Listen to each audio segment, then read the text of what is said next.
Dans cette vidéo, on va parler de variation de suite.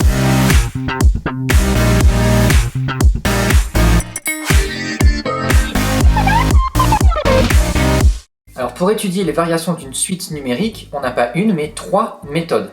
Soit on va étudier le quotient d'un terme et de son précédent, soit la différence entre un terme et son précédent, ou alors on va utiliser une fonction, et on verra pourquoi. Quand on utilise le quotient, là on va le comparer à 1, s'il est plus grand ou plus petit que 1. Pour la différence d'un terme et de son précédent, là on va le comparer à 0.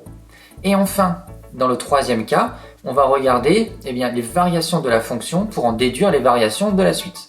Premier exemple, on souhaite déterminer les variations de cette suite. Alors pour ça, on peut déjà regarder ce que donnent les premiers termes en utilisant par exemple une représentation graphique. Ici, on voit que la suite semble croissante à partir de n égale 2. On va essayer de le montrer. Premièrement, on va utiliser cette fois-ci la technique de la différence. Donc on va calculer un plus 1 moins un. N plus 1 sur 2 plus moins n sur 2, ça nous donne 1 demi. Et ensuite ces deux termes-là vont nous donner, une fois réduits au même dénominateur et simplifiés, moins 2 sur n facteur de n plus 1.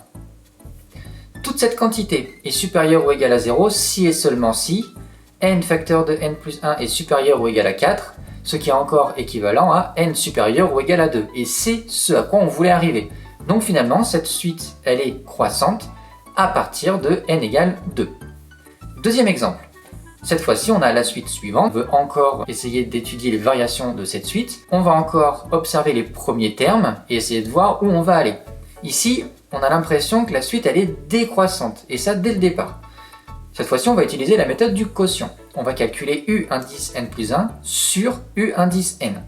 Une fois qu'on a tout simplifié et réduit au même dénominateur, voilà ce que l'on trouve.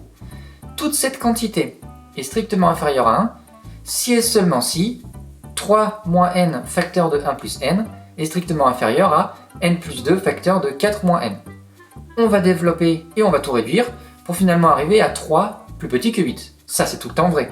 Donc finalement, ce qu'on avait au départ était également tout le temps vrai. Donc la suite est bien strictement décroissante. Enfin, dernier exemple. On a la suite suivante, et là encore, on voudrait étudier ces variations. Eh bien, on va définir une fonction qui sera définie de r à valeur dans r, par f de x égale moins 5x carré plus 2x moins 8. On retrouve l'expression de notre u indice n. Or, cette fonction, c'est une fonction polynôme du second degré, les coefficients s'affichent. On va calculer moins b sur 2a qui est égal à 1 sur 5. Et en utilisant les propriétés vues dans le chapitre sur les polynômes du second degré, eh bien cette fonction f, elle est croissante sur moins l'infini 1 cinquième, puis elle est croissante sur 1 cinquième plus l'infini. Donc nous, c'est le dernier intervalle qui nous intéresse. Donc finalement, la suite un, elle est décroissante sur n.